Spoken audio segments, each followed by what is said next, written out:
Good for you. Baruch Hashem. Sometimes it takes time to get rid of them. Right. They're like old baggage.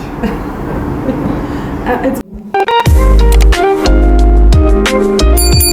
Guys, so for today's video, pinag-choose ko yung mga card kasi lalabas nga kami ni Lolo at pupunta kami dyan sa isa sa kapihan kasi nga ang sama ng panahon last week at hindi nakakalabas si Lolo, dinaarawan at sobrang putla niya na, so kailangan namin magparaw para hindi maboard si Lolo at kwentuhan konti sa cafe shop and then that's it.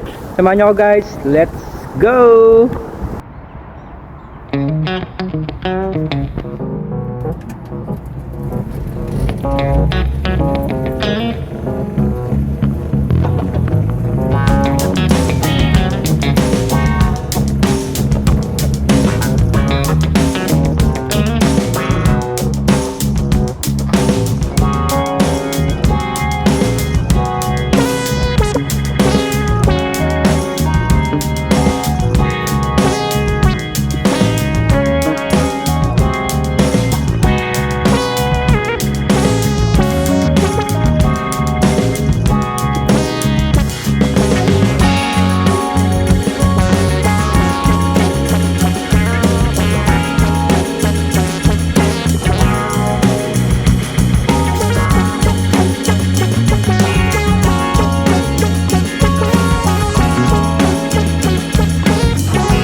Hey, I'm talking to you. King James, how you feeling today?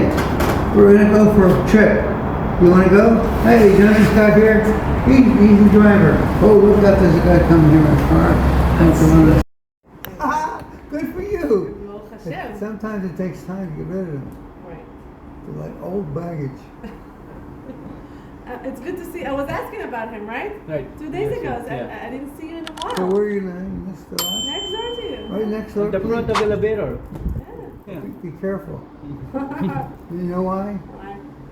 My wife, she's very strict. And she doesn't talk to anybody unless I talk to them. Really? Yes, she's very jealous. One time I went out and I said hi, and she pulled me away. Can you Take it imagine? for what? Take What, it for a trip? what do they call it, Jasmine? Yeah. Roll VDR. Not good. Yeah, I don't think it's. No, we can't. We can make it. We can't.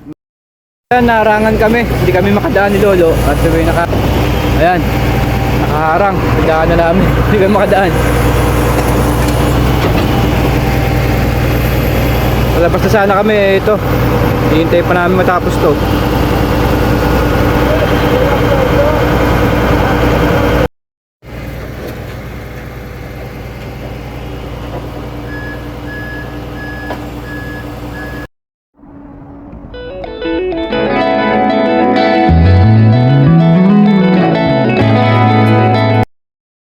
At ayun nga, hindi kami natuloy kasi hindi kami makadaan.